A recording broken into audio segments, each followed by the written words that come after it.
Hello, everybody, and welcome back to the Fans Talk Pro Wrestling Podcast. As always, I am your host with the Hollow French Toast, Freddie Carlson, and I am joined once again by my good friend on the other side of the mic, the heart of the wrestling fan base himself, Angelo Belli. Say hello to the people, Angelo.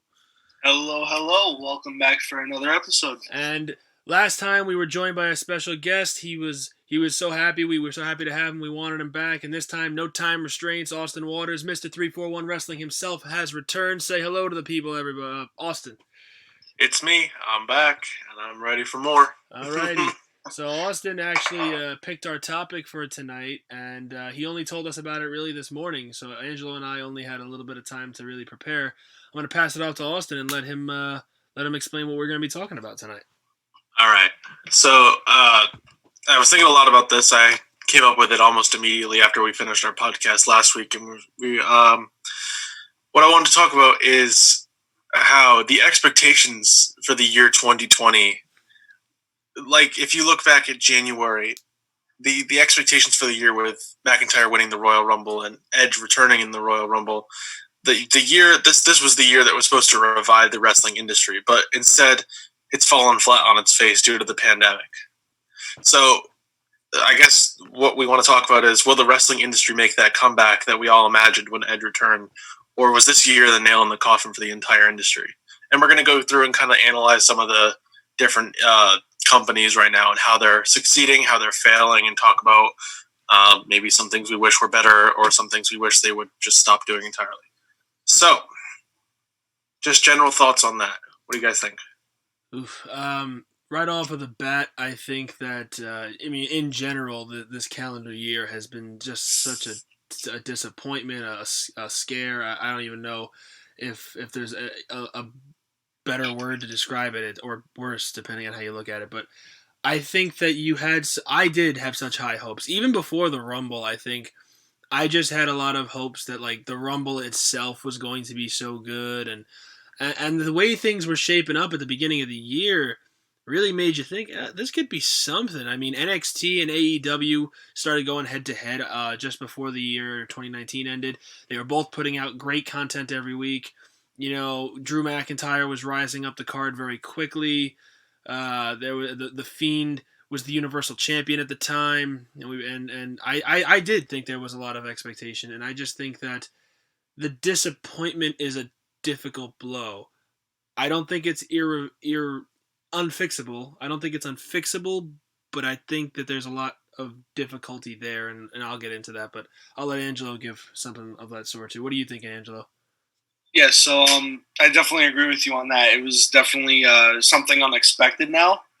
But I feel like this is something that not only WWE and AEW, NXT, I feel like this is something that every promotion could use as their leverage to see, like, all right, without fans in attendance now, how are we going to, what are we going to do to see how we can elevate everything to the next level?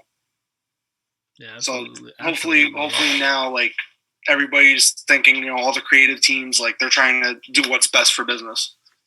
It's almost an even playing field when you look at it. I mean, Impact has the same number of fans in the building as WWE every single night, and it's basically zero on both ends of the spectrum. So what we're looking at is just pure wrestling content and pure promo content, I guess you could say. And that's right there, Austin. That second thing you said, promo content. I think that if anything out of this pandemic era has been bolstered, is that now everybody who has to cut a promo, which is obviously everyone who wants to be on TV in wrestling, they have to elevate their game just right off the bat in that respect. Because this, and I harken back to what we saw just after, or before, and even after WrestleMania with Edge and Randy Orton. I mean, those two guys, the promo work was otherworldly, to the point where they got me so invested into the match, and I was already invested. I mean, this was a match that you could have gotten me with just saying Edge versus Randy Orton in 2020. Okay, I'm gonna watch, but you got me hooked because they made it feel so genuine, so real. That's what I love in a good promo. You want to suspend that reality. They not only suspended it, but they truly took it to another level that I don't think if this was a regular situation, it would have ever gotten there. It would have been more of the regular old mundane, okay, we're going to have a couple of promos back and forth in the ring and maybe a couple of brawls. how the normal build up to a big Mania match would have gone. Yeah, no, totally, I agree. Randy Orton's promos, he's proven this year once again that he just doesn't get worse. No. It's up and up and up, and it's never going to go down. Not at all. Angelo, actually, I think you and I have mentioned this before too, kind of going along that same line of guys who have had to elevate their certain aspects of their game. One duo I've seen really work at a new level in this pandemic is Sasha Banks and Bayley. They over on SmackDown, especially at the very beginning of it, were kind of like the only things that made me want to watch SmackDown, around the time of WrestleMania, because they kind of ruined The Fiend for me after he lost to Goldberg. I was kind of like, all right, you know what? I don't really care what's going on here, especially with Braun beating him. So I wanted to ask you, Angelo, do you think, and I'm pointing this more to Bayley because her promo work has been called into question many times over the years, do you think they were, and I don't want to use the term MVP here because I actually wanted to bring that up later, but do you think that they were at the top of their game more than they would have been because of the pandemic? Oh, absolutely. In my mind, I think that they are, and especially I didn't get to catch all of SmackDown this last week, but after Bayley actually attacked Sasha Banks and she cut that promo, I forgot exactly how it went, but she said, I knew that you were using me because I was using you. That just made me realize, oh my God, she's a great heel. I loved her when she was a face, but now as a heel, she's totally badass.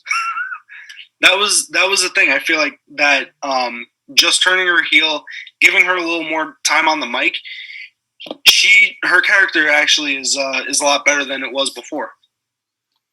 Definitely. I don't think there was any room for character depth with Hugger Bayley. I mean, she was always going to be the same, dare I say, Fruity Pebble John Cena-esque kind of thing, where it was you're all colorful and you have colorful graphics and colorful attire and you do the same moves all the time, and we don't really see much else from you.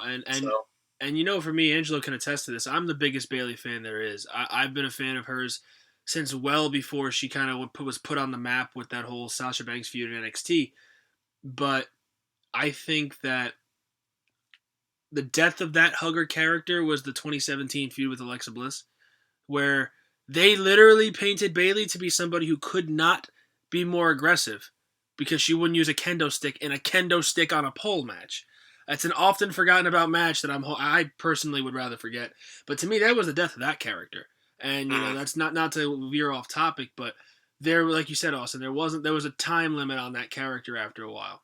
And if you weren't going to make her more serious, if you weren't going to make her more legit in that respect, then you needed to do something to change it up. Turning her heel was the right call. The initial heel turn, though, if you remember back, she turned heel by attacking Becky Lynch during her feud with Sasha Banks, when they had that whole stupid wild card rule going on and everybody was everywhere and they didn't have a brand split anymore for a couple of months.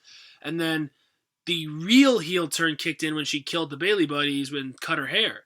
And all right, that was when you got me. And that was one of the things that made me excited for 2020 was I expected them to have that blow-off match at WrestleMania. And I gotta believe that, maybe until the pandemic hit, they were intending to.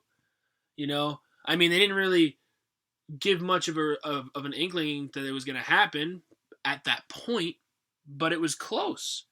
And to me, heel Bayley was something that I truly wanted to see, and I was so excited to see her take the ball and run with it with this pandemic. She is one of the people who has benefited most from this situation. And that's not to say that benefiting from the pandemic, but benefiting from the circumstance and the wrestling business as a whole. I think that she has truly benefited from it because now she's been SmackDown Women's Champion for all but 5 days since May 19th of 2019. It is September 17th, 2020.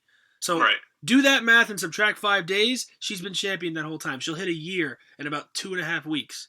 So to me, that is unbelievable. I'm a fan if it's the right person, you give them that length of a reign. Becky Lynch was the right person for it, although I think she should have dropped it to Shayna Baszler at WrestleMania.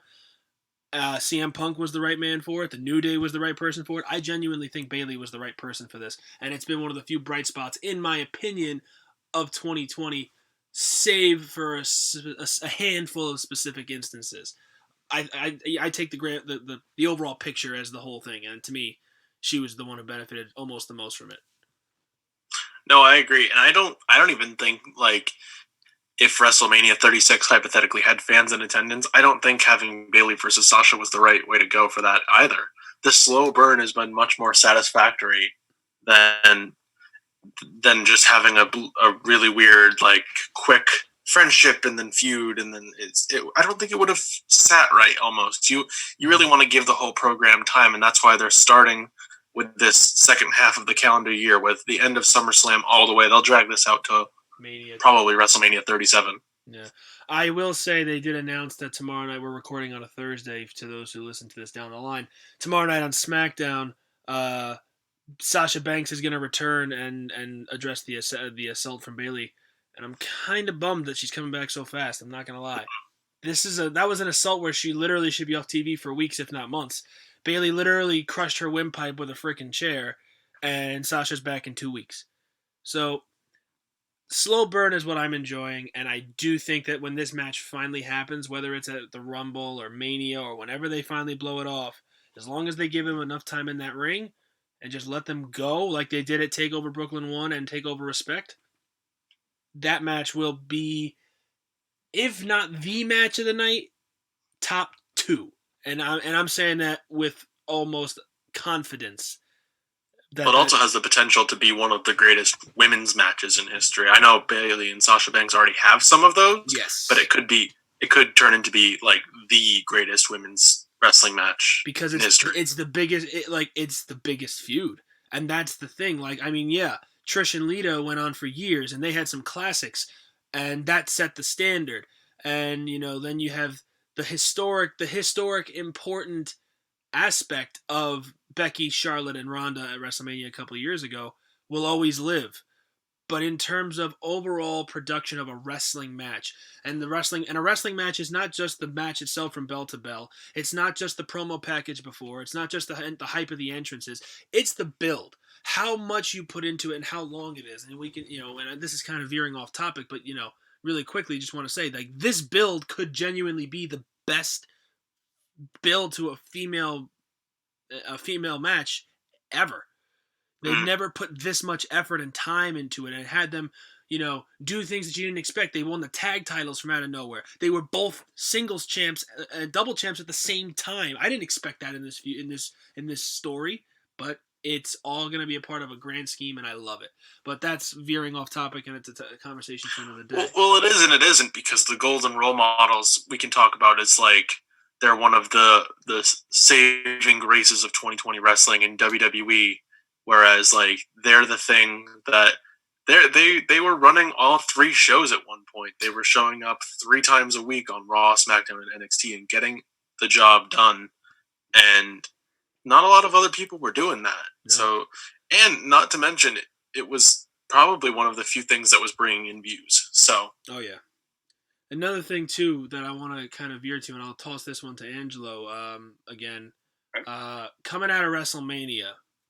And obviously WrestleMania was, I don't want to say a letdown. They put on the best show that they could for the situation, and having, I don't know if you watched the behind the scenes doc they did for that Mania. I did.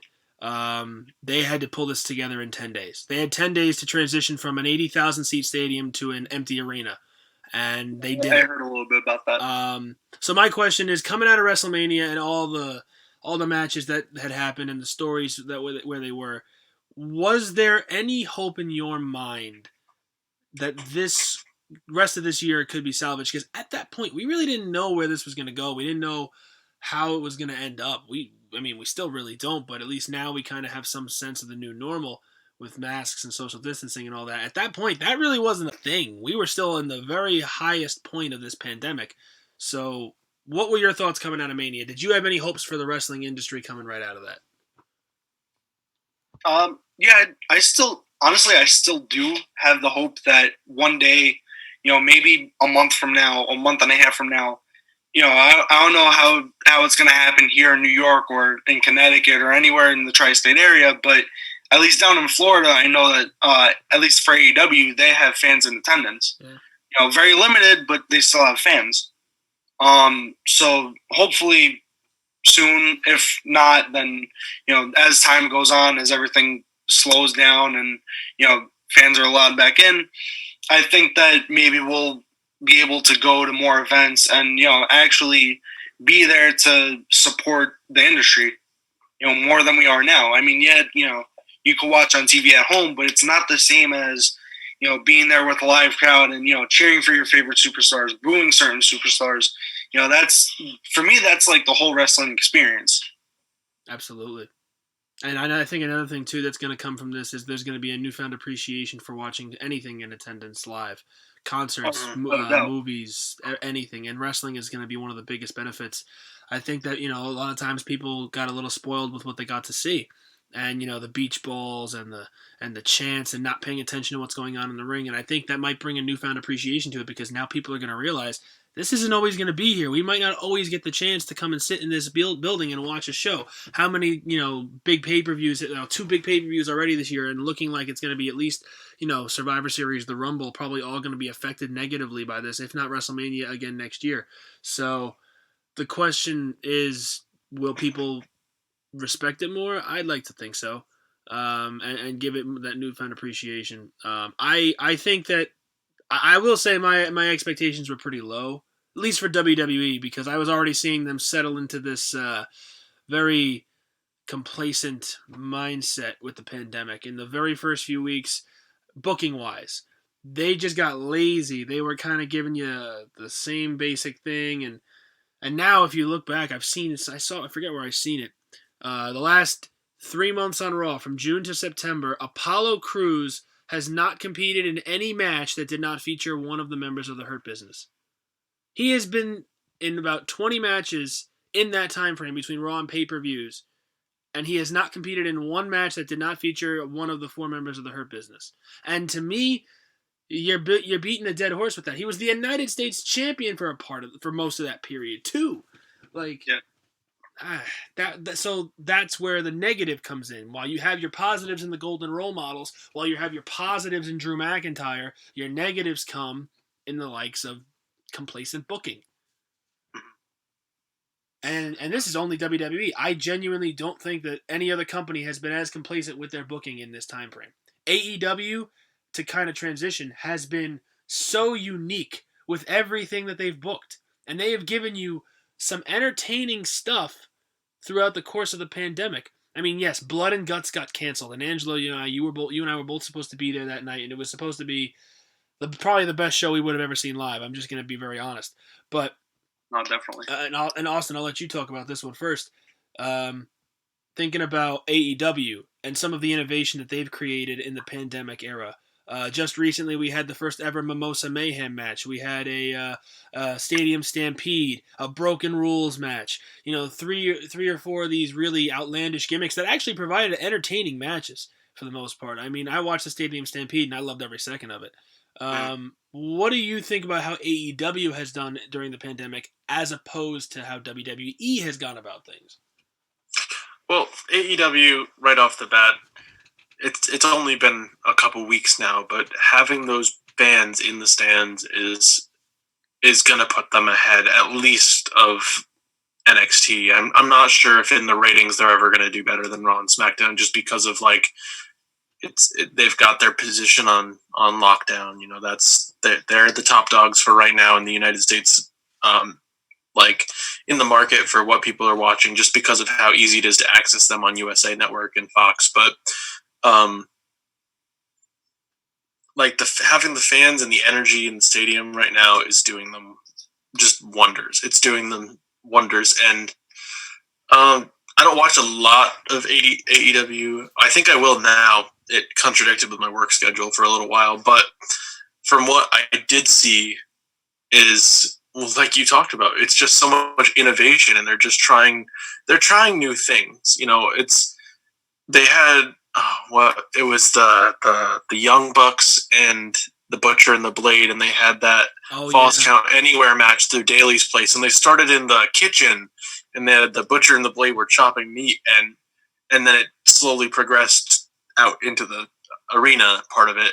But they were on the escalators, they were in the trucks, they were doing some stuff, and I was entertained because it's not the same Falls Count Anywhere match where they do just kind of like a loop around and then they get back in the ring and finish it there or something like that. It was just some interesting stuff, and I think they've been doing good at innovation during the pandemic.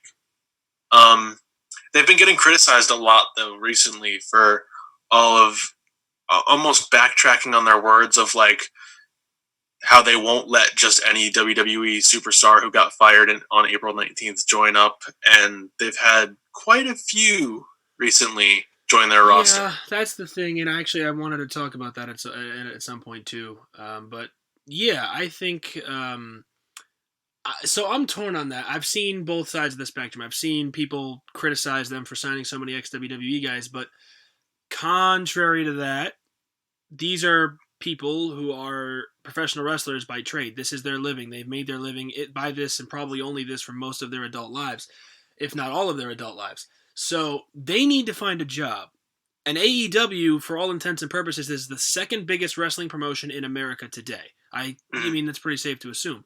So, with that being said, you can't really fault them. And two, they're not using these guys the same way WWE did. Now, I will be the first to say Sean Spears has truly gotten the short end of the stick out of all these guys who's gone over there. I haven't really seen him do anything other than just align himself with Tully Blanchard and hit Cody Rhodes with a chair.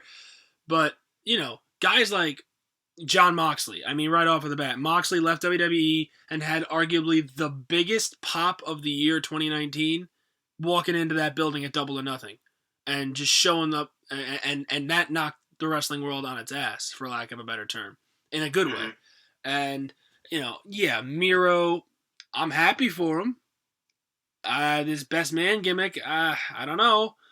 I'm already a little skeptical just after 2 weeks of it, but okay.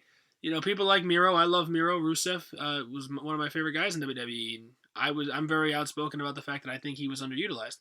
Matt Cardona, another guy who's shown up there, and Austin, I know you're a big Zack Ryder guy. I like the idea of him being there, but I also kind of feel like it's a form of nepotism because he's so close with one of the EVPs. And because let's be honest, as big of a name he might be, he's a guy you could see going to Impact as opposed to the Good Brothers. And yet the Good Brothers ended up in Impact, and Matt Cardona's in AEW, and that's kind of the reverse of what I expected, for all intents and purposes, because the Good Brothers being such a big tag team name, and I will say Impact and again now transitioning to another company, and we can talk about this now. Impact benefited the most from that layoff day of WWE in April. Black Wednesday, as it's been referred to. WWE laying off, 20, 30 of their major workers, not to mention probably hundreds of backstage staff that we didn't even know about, and names that we'll never know. But think about some of the names that got released. The Good Brothers, Eric Young, Zack Ryder, Kurt Hawkins. EC3, Heath Slater. Yeah. Just the list goes on. There was so many. So many. It's something that people so genuinely want to see. One guy who I saw he posted on Instagram today, ironically, he said he has not gotten a single call. He has not gotten a single anything. I saw this. It's Aiden English. Now, don't get me wrong. Aiden English was never a big name, but he's over with his gimmick being a good opera singer. I mean, there's something to be used there. Well, I don't think it was the opera singer gimmick necessarily. It was him tagging along on Rusev Day and putting Rusev Day over. He was like over by association, I guess you could say. Yeah. He wasn't necessarily over himself. He was over because Rusev was over. Now, that's a good point. I liked Aiden English. I liked his voice, and it was a unique. I mean, it wasn't like the prototypical I'm going to come out here and bore you to death. I mean, Elias does that heel shtick very well. But Aiden was kind of like the knockoff version of that. Like, at the same time, Elias is doing so much good, and then here's Aiden English just singing opera to come to the ring. Like, okay, put him with Rusev, he got him over. But, so let's talk about Impact and how they benefited from the Black Wednesday, and look at some of the guys who have ended up over there. Which one of you guys would want to Go first with that, Angelo, maybe. Uh, so if you look at like how many people went over, like you said, you got the Good Brothers, you got Kurt Hawkins, aka Brian Myers. You got EC3, Eric Young, Heath Slater. Um, Deonna Purrazzo. yeah, Deonna Purrazzo too. Oh my God, I forgot about her. I'm not sure if there were a couple more that I might be missing, but I mean, those are the big ones. Yeah, but like especially with Heath too, like so I feel like he was so underutilized in WWE that now, like especially now, he's doing his whole thing. Heath for Impact. That campaign to get signed. I feel like this could be something that can honestly make him a future star in Impact, whether it's him going for the X Division title or going in a random pairing with someone for the tag titles. I think him and Rhino. I mean, him and Rhino restarted their tag team. And now, I mean, I know this was thrown together for the sake of the gimmick back then, but I thought those two guys were gold together. They had a good cohesion in the ring for what it was worth. I'm not usually a fan of makeshift tag teams, and we've talked about this, but that one I was a fan of because Heath was so over in 2016. And if you ever had a chance to capitalize on a Heath Slater singles run in WWE, late 2016 would have been the time. But that kind of fizzled out to the point where, okay, he was nothing again by the end of the year. Because it fizzled out and the tag team run with Rhino was never given a chance. Not a single one. They won the titles. Great moment. The anniversary was just the other day. Never did anything after that. So I think Heath and Impact, I like the idea of him going for the X Division title, to be honest with you. That X Division has been low-key putting on some good matches the last few months, especially since Slammiversary. So genuinely do think that could benefit. Another one, and Austin, I'll toss this to you. Think about this one. Eric Young, a career resurgence of sorts with going back to Impact. What are you thinking of Eric Young as the new Impact World Champion? Just won the title back a few weeks ago.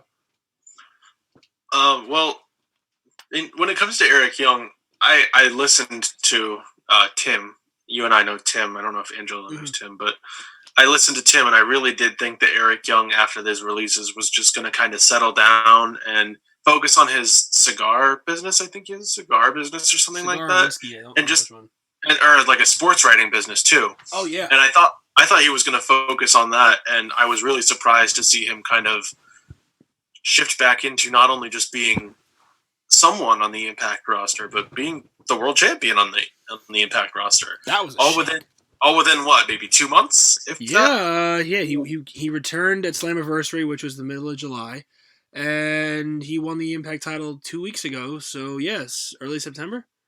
Yeah, so not even 2 months. Eddie Edwards had that big, he's the champ again, and then all of a sudden, Eddie Edwards loses the title to Eric Young. I thought they were going to draw that feud out to Bound for Glory. No, because I think they're doing Eric Young and Rich Swann, which is really nice to see Rich Swann getting a world title opportunity. Absolutely. But, yeah. No, for Impact Wrestling, I think that all of these big names they're really good for the product, but it's not all those big names that's carrying the product right now. Those big names like the Good Brothers and Brian Myers, they're going to get the eyes on Impact Wrestling. But once our eyes are there, it's who didn't come from Black Wednesday that we really need to keep our eyes on. We've got Chris Bay. We've got Taya Valkyrie. We've got, oh my God, there's names. There's so many names. Ace Austin. I am a huge fan of Ace Austin. Yes. And he is going to be world champion one day, and he is going to be the most cocky heel since EC3, and I love it. Yeah. And so Impact's numbers right now, they've got the solo spot on Tuesday. I really do think that if they were on a better TV network that had more, like I can't watch Impact Wrestling on TV just because I don't even have that network, and that's been their problem for years now. Ever since they left Spike, I really haven't been able to watch it just because they've been jumping from cable network to cable network. But I think that if they were on a more substantial cable network, that they'd be able to get the kind of numbers that NXT is running, and that's a bold statement, but I will stick by that. I will say I haven't watched either because again I also don't have Access TV, but I've I've been keeping tabs, some of the booking I just don't get. I mean, it's more of like all right, this is kind of weird, kind of, you know, it's going. I kind of expected the Good Brothers to be involved in more of a big angle, but they came in being helpers to Eddie Edwards, and then they had a weeks long feud with Ace Austin and Madman Fulton. I don't even think it's been paid off, to be honest with you. 2 months now, so I mean, I I don't know. I'm intrigued, and they still do have my interest. Maybe not as much as when Slammiversary first happened. They had everybody talking, all these big things. Heath, EC3, you know, I think EC3 going back there, to all things considered, is going to be the best thing for his career. Because he's a guy that if he went to AEW would have ended up like Sean Spears. He's going to get there. He's going to have one or two kind of cool moments, and that's going to be it. And then Sean Spears has been left meddling around while everybody else who's come over from WWE has seemingly gotten more of an opportunity, and even other guys than that. I mean, AEW has provided national exposure for some names that probably never even dreamed that they would get there at this stage of their careers. Because they would have thought, oh, I got to go to WWE. I got to sign with NXT, work my way through the system. Maybe I get on TV after a couple of months. Maybe, all these things that change because AEW with Dark and then Dynamite and allowing these younger, not so well known guys on their broadcasts is making it absolutely amazing to me. It gives hope to a whole generation of wrestlers that may not have had it. And so yeah, Angelo, what do you think of like AEW having these names of like, let's say, I don't know, like let's take Jungle Boy for example, right? Jungle Boy is the prime example of someone who would not have gotten signed by WWE at least for another 5 or 10 years of being on the indies, and that's just because of his size and because of, dare I say, like a lack of experience almost. But on AEW, he's giving. Once you're given that time on TV and it's make or break, he and a few other people who are in similar situations have been making it. So, what do you think about some of those like kind of names?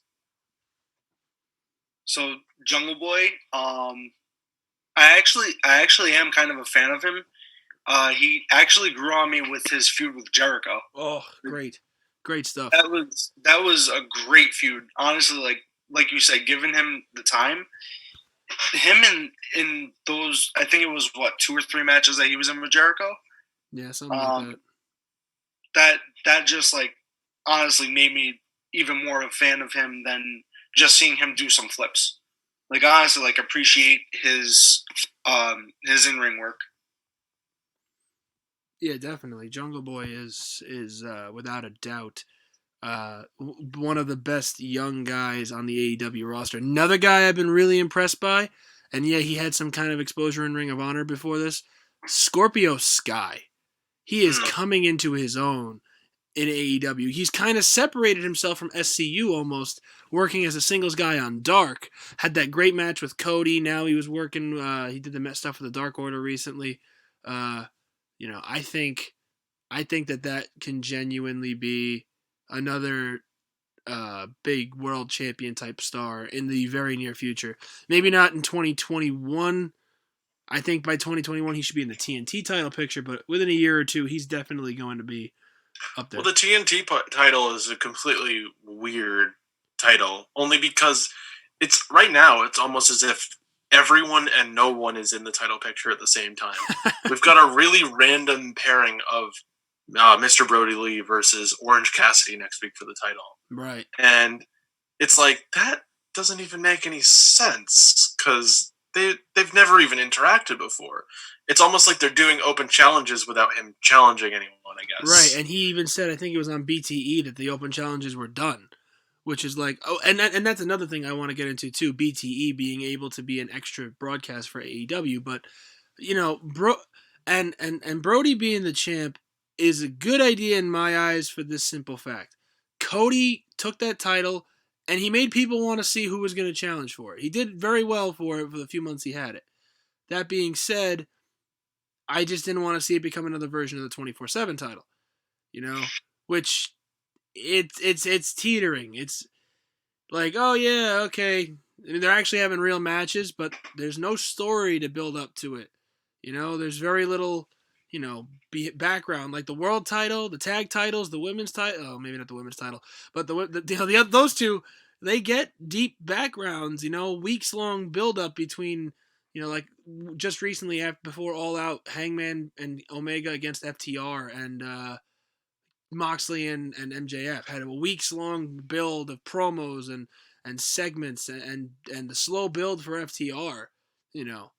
They're still building to that match with the Young Bucks, and when we get it, it's going to be the best tag team match, dare I say, of the last decade. Better than the Revival DIY, which in my opinion holds that honor right now. But That's tough. That's so tough. I don't want to cast any shade on the Revival and the Young Bucks, but I don't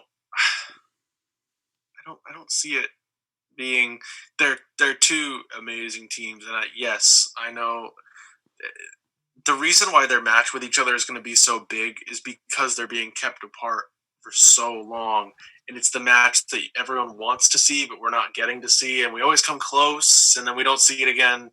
And almost like how Sasha Banks and Bayley has been over the past 6 months, it's been like, all right, it's coming, it's still coming, it's coming, you'll see it eventually, but it's coming, and eventually we will see it, and just that sort of like tension build is going to be why it's going to be so anticipated, and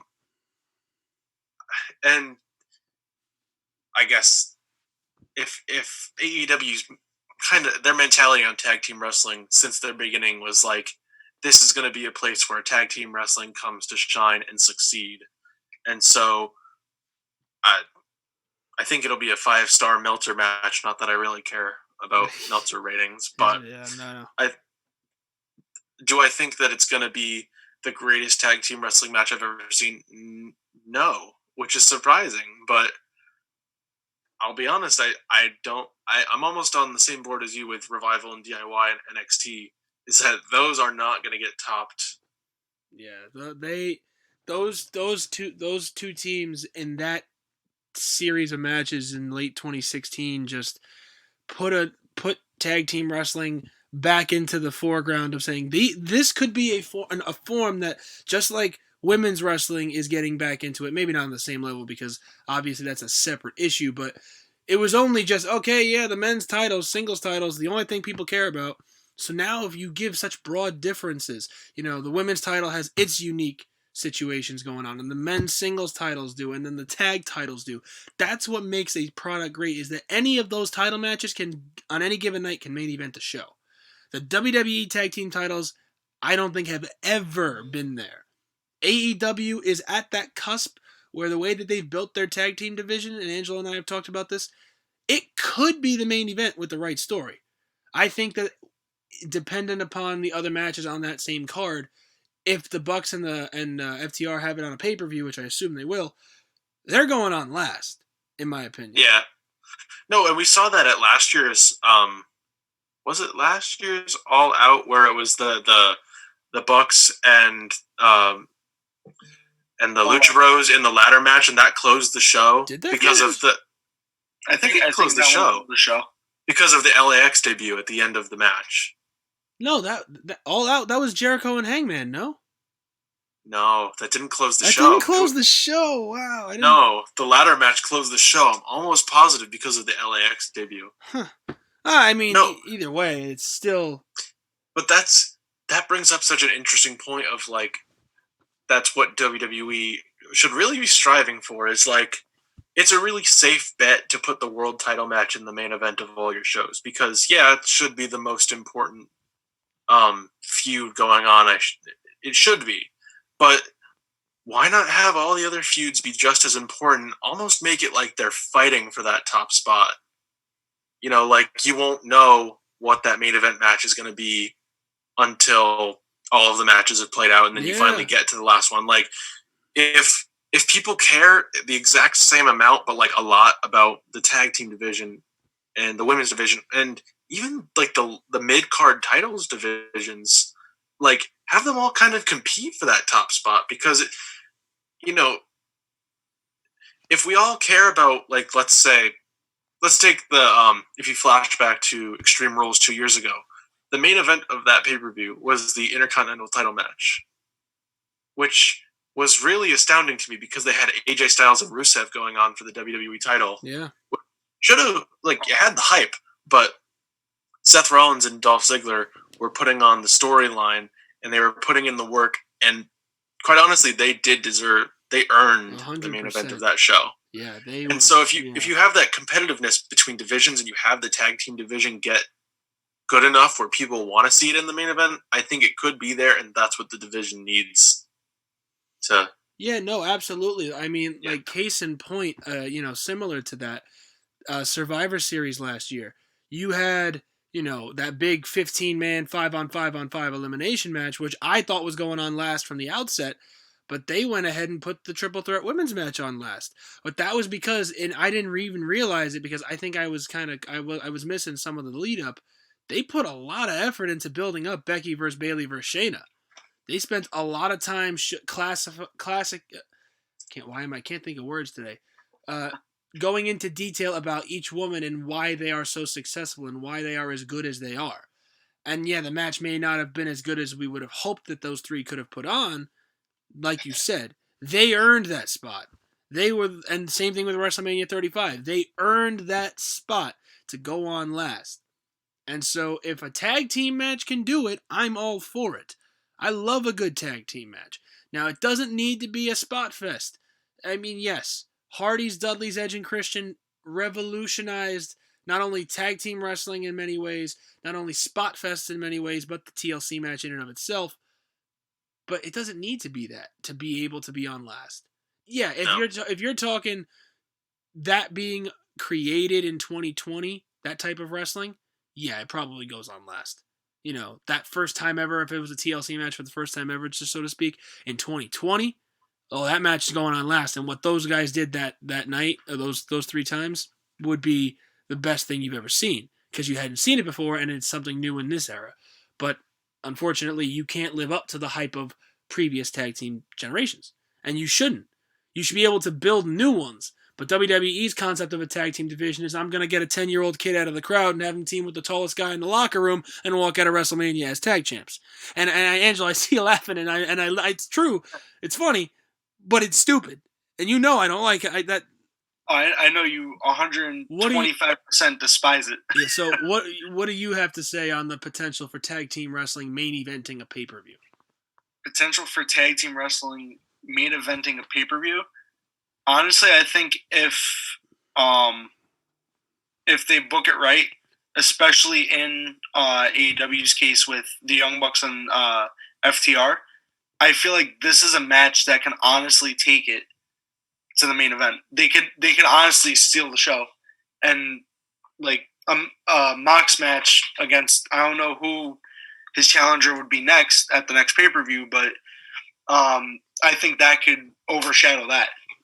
Their match could overshadow Mox's match.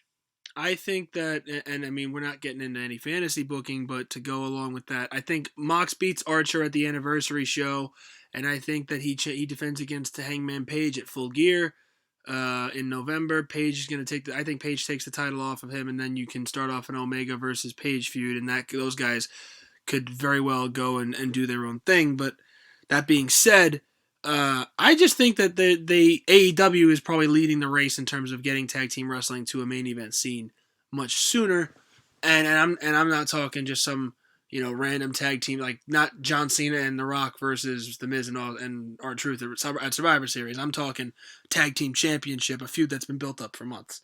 Mm-hmm. Because WWE, I think they're going to unify their tag titles with the now doing the Street Profits against Cesaro and Nakamura. I think Clash of Champions, it's going to be winner takes all, and you're just going to have like the women's tag titles go from show to show. I think that the men's tag titles are going to go from show to show.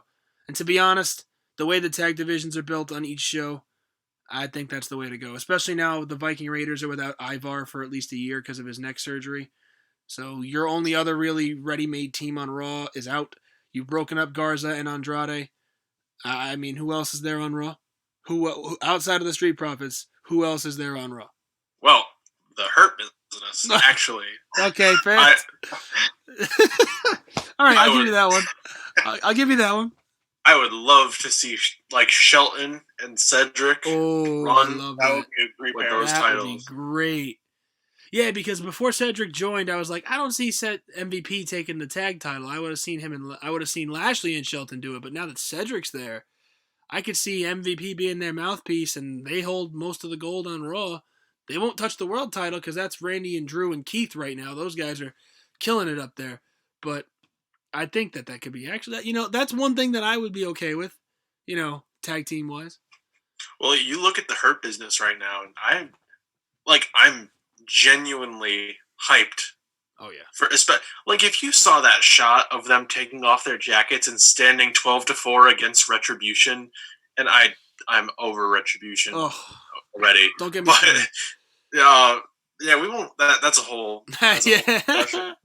But maybe we'll talk about that. But when they stood there as heels, in the face position, standing down Retribution, and it was one of the most badass things I've seen in a long time. Oh yeah, I love that. I thought it was a little weird at first when they said they were going to step up, but when they actually did it, I was like, yeah, this is cool. They don't care that they're not. It's business. It's not personal, but it's business. Bobby Lashley tweeted that out, and I was like, yeah, it is, and I love it. And if this might be the only thing that makes me enjoy something to do with Retribution. I've lost all but any interest in, you can kind of tell who's who, Dijakovic and Yim and Martinez, Theo Madden, whatever. I'm done with them. I'm still hoping that they pull a switcheroo and have, when they actually reveal all these people, it's someone totally different, because we'll have settled into this comfortable notion that it's those people. And then when it's not, it'll feel like a much better payoff, I think. Oh, it would be, but you mentioned Tim before Austin. He says it best. You can't expect much more from WWE, unfortunately. No. But there is one thing I can say that would possibly save Retribution, and it's the fact that, don't you think it's a little weird that Keith Lee's best friend and his girlfriend are in Retribution and they attacked him on Raw? I was thinking that, yeah. Now, it's weird that those two are in Retribution, but I think that Retribution is missing something really big, and that's their big bad leader face, right? I don't see any of the members of Retribution being the leader of the group. Dijakovic maybe, but yeah, I don't know, like someone who's gonna take the Nexus, for example, and I hate comparing them to the Nexus because they're two different things. But Nexus had Wade Barrett right on the forefront, right on the front lines, competing in world title matches only a few months into his career. Yeah. In WWE. That was made the group legit in a way, was that they had someone, a top guy in the group. And so I think that there's going to be I think there could almost be some sort of swerve coming, and Keith Lee is the leader of Retribution. You're making me think of Aces and Eights right now. You guys remember the Aces and Eights in TNA? How for months, who was the leader? Who was the leader? Is it Devon? Is it Nux? Is it Doc? Is it Taz? No, it was Bully Ray. It was Bully Ray the whole time. He worked his way into a world title match, got himself locked in a cage with Jeff Hardy, and then all of a sudden they hop in like, yeah, all right, Jeff and Bully are going to fight him off. Oh, yeah, Devon tosses him the hammer. Clink, new world champ. Jeff Hardy's knocked out. And it's like, now you've got me thinking. Keith Lee has quickly found his way into the WWE title scene. Randy Orton and Drew McIntyre have been too focused on each other. I mean, I love Keith, and I would hate to see him turn heel, but that being said, it's an interesting concept, and it might keep the intrigue of Retribution lasting at least long enough for me to see the payoff. I don't see any payoff as it is right now. No, not at all. The payoff is going to be they're going to be hunted down unmasked, and eventually someone's going to okay, if I beat you, you disband, and then he beats them, and then they disband. If you remember my fantasy booking, that's the exact way that I went going down to WrestleMania for next year. But besides that point.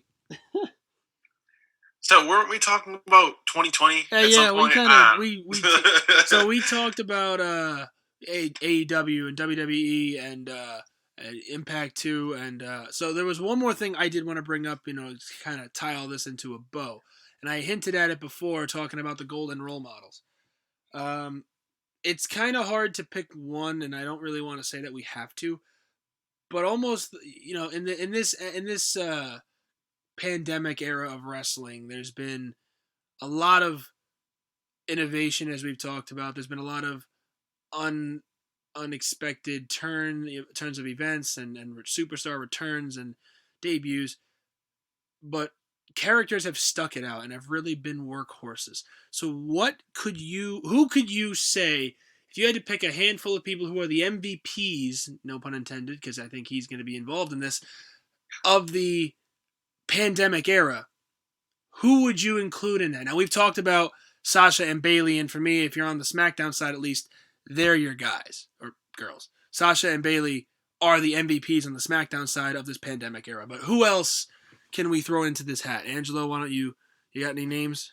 So is this strictly just WWE that we're talking, or are we you could go to AEW too, because they've been kind of, like you said, like Austin said before, everybody is in the same boat. Outside of AEW the last month or so with fans back in attendance, there's been no fans. The most you've had is your own superstars sitting at ringside or virtually on a computer. So, who has been in both WWE and AEW, so to speak? Who's your MVPs or potential MVPs been? So, without a doubt, right off the bat, I'd throw in Drew McIntyre. Oh yeah. I'd definitely throw in Randy Orton. From AEW, right now, I would throw in Cody Rhodes. Cody, okay. Just for the fact that he's, he tried doing whatever he could with the TNT title. He tried, he kind of helped, like some of his challengers get their name out there. So for that, I have a lot of respect for him for that. Yeah, he definitely did something cool with that. The whole open challenge thing gets played out a little bit in these days. Cena did it best, and then everybody else kind of comes out and it's like, oh yeah, now we're trying to be like, and I hate to say it, be like John Cena, because Cena, and that was what proved Cena was not just another guy who was going to bury people. He might win the match, but he's going to make them look like a star. He did it to Neville, Cesaro, Sami Zayn, Stardust, Dean Ambrose, Kane. Maybe not Kane, but no, he did. He did have one with Kane. Kane, Bad News Barrett, Zack Ryder, Kevin Owens. Well, the whole Owens thing was the reason Owens is a star is because of how that went. Like John Cena versus Kevin Owens at Elimination Chamber 2015 is one of my favorite matches to this day. And I'm still blown away by the fact that they went the way they did with the booking. Absolutely blown away by it. The fact that they went and put Owens over in his debut match on the main roster against John freaking Cena.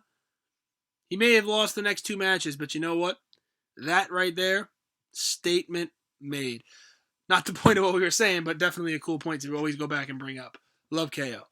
I think that KO. Let me say something here. Is that Kevin Owens has kind of got the shaft through this pandemic. Yes. He is a star, and he's very worried right now about making sure everyone else gets TV time, gets over, gets this, gets that, and he has not been worried about himself. And yet he was so close to being. He was in like pretty much the biggest feud at the beginning of the year with Seth Rollins. I was so hyped for that stuff. He took 3 weeks off to heal a fractured ankle or something like along those lines, and then almost fell off the map completely, and they're trying to put him back on with Aleister Black, and I dig it. I dig it a lot. But it's almost like he's a former world champion, and he's almost a Grand Slam champion at this point. Just need the tag title, There's got to be something you can do with this man, especially because he's fighting so hard to be there with these mask procedures. He's the one who's getting all that put in place. Because he wants to be there. He wants to be able to be on the show. He wants to be a part of it. He just wants to know that it's going to be safe for him and for when he goes home to his family. And that's totally understandable. I respect the hell out of him more now than I ever did. And I always had a huge level of respect for KO and his work ethic. So he's definitely been one of those guys that started off 2020 so good, and the promise of what could have been kind of got faltered because he was going to get his WrestleMania moment in front of 80,000 people, and just like a guy like Drew McIntyre, and he kind of got the short end of that stick. But McIntyre's made the best of it. Obviously, getting to be the champion does that for you. Another MVP that I will say I've kind of low key, maybe not MVP, but I've just been really impressed with his work. It's Johnny No, Gargano. sorry. I thought you were actually referencing MVP. Sorry. Oh well, MVP. I'm going to get to him, but Johnny Gargano. Just if you go back and watch the little subtleties of his character since he turned heel at the beginning of right before the pandemic, take over at Portland. I've liked it. It's not been the best. He's been kind of getting pinned at every turn, but I like it. But to go to MVP, this man has been the reason that 3 separate talented as hell individuals who have not been used properly, if at all, for the better part of 2, 3, 4 years, however long since Shelton came back, he was the first. He's given them new life. Not to mention TV time and huge storyline ratings for guys like Apollo Crews and Ricochet. Again, guys who have fallen off the wayside. MVP is by far the MVP of this pandemic era because of what he has done for all of the guys involved. Be the fact that they've had 1,000 matches together as it may, he has taken Benjamin, Alexander, Lashley, Cruz, and Ricochet and put them on a level that you can never, ever have expected them to reach, honestly, without him being there to tie it all together. And they said Mustafa Ali who? Like, he came back for the one match, and then now he's a heel He's a heel on event. main event. I don't even understand how you can turn someone heel on main event. Because the next time, if he ever ends up on Raw again, is he going to be a heel? It's not going to make any sense. Is he going to be a heel? Is he going to be a babyface? Were they just going to expect me to say, yeah, I watch main event? Nobody watches freaking main event. They film those matches for the fact that they know that they've got a safe face and not acknowledge the fact that one of their shows is failing epically. I don't know many people who watch main event. I don't ever see anything about main event posted unless it's WWE. So my girlfriend's sister, she works for WWE, and she says that one of the very few reasons that they're keeping main event right now is because it's one of the only WWE shows that is exclusively on Hulu, I think. Oh, yeah. So it keeps their Hulu deal kind of floating a little bit. All right, I'll give them that.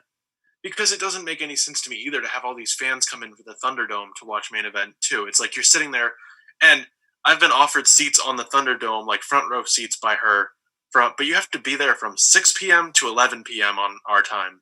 And that's just too long for that because you have to start by watching, you have to sit in the lobby for an hour, and then you have to watch main event for an hour, and then you have to actually start watching Raw or SmackDown and whatever it is.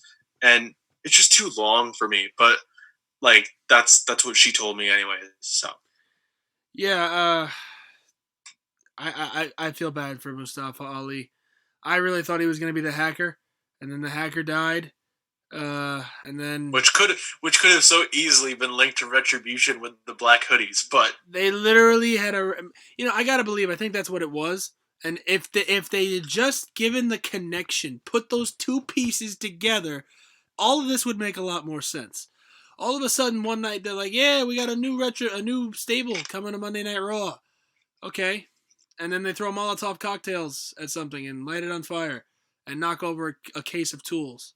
Great, you really? Ooh, they flicker the lights. I've watched the Nexus come in there and literally choke Justin Roberts with his freaking tie and bury Jerry Lawler underneath an announce table. Okay. And 2 weeks later, make Mr. McMahon look like a bitch. So or put Bret Hart in a limousine and crash him into a pickup truck, or not a pickup. That was good too. Trailer. That was so good. Like the Nexus in 2010 they were just so much better than Retribution. I don't want to compare, but let's be honest, they're so much better. Oh yeah. And at the time, they were literally like almost nobodies. Like outside of Brian, nobody. Like, and we basically know that all of these people from in Retribution are NXT names that they're pretty okay names. I mean, Mia Yim, she's done a lot of good work on like Impact and stuff. Obviously. Dijakovic has done a lot of good work. Mercedes Martinez, Shane Thorne. These are all names where you can be like, I know who they are. I've seen their work. I can get behind them, but I just can't get behind Retribution. And I don't know. I don't know. Yeah. But I guess if there was a term for like the opposite of an MVP for 2020, it would be Retribution. For all the hype they try to give it, it's not going to reach that mark by a long shot. And I'll just say this: I dare WWE to make me eat my words. Make me eat my words, okay? Please. I would love to be proven wrong. I would absolutely love to be proven wrong. That's wrong. That's why I watch wrestling. Oh, exactly. My oh my god. All right. Yeah. So we talked about a lot of MVP candidates, and I think that they're all viable. And to hop over to AEW and just give one from my perspective, what's it called? I just had his name in my head and I forgot it. I will get back to you in a second when I think of who it was. While I think of his name, AEW has really given that new life, as we've said, and I mean Moxley has really excelled. I mean he's always been good on the mic, so this was perfect for him. Orange Cassidy, who was over like Rover before this pandemic, enters into a feud with Chris Jericho and wins the feud. Yeah, he lost the first match, but he won 2 straight. He won the feud. Orange Cassidy. The random debate with Eric Bischoff. Yeah, well, that was I don't know about that one, but yeah, Orange Cassidy. I think that man, against all odds, is going to be a big deal for a while because it's so stupid that it's funny, and I think we as fans thrive off of stuff like that. I love Orange Cassidy. Totally Hey. Anyway, anything else we want to throw into this wonderful discussion of 2020? It's kind of been a miscellaneous discussion of everything here and there. Yeah. I guess but you know what? I hope people are thoroughly entertained because that's the goal. Yeah, listen, man. We sat here. The masses. We sat here and talked for over an hour about wrestling. There's not many better ways to spend an evening, and there's just no arguing that, in my opinion. Absolutely. Angelo, you got anything else you want to throw in? No, I think we covered a pretty decent ground here. Well, then with that all being said, ladies and gentlemen, it has been our honor and privilege to entertain you once again. We thank Austin for joining us and for participating and creating such a wonderful topic to really keep us on our toes and just talking for an hour. And we hope that sometime soon he will be back and joining us again. We'll be happy to have him whenever the case may be. But for Austin, for Angelo, and for myself, we thank you for listening. We remind you to like, share, and subscribe. And always remember to never be afraid to be a fan. We will see everybody again soon. Goodbye, everyone.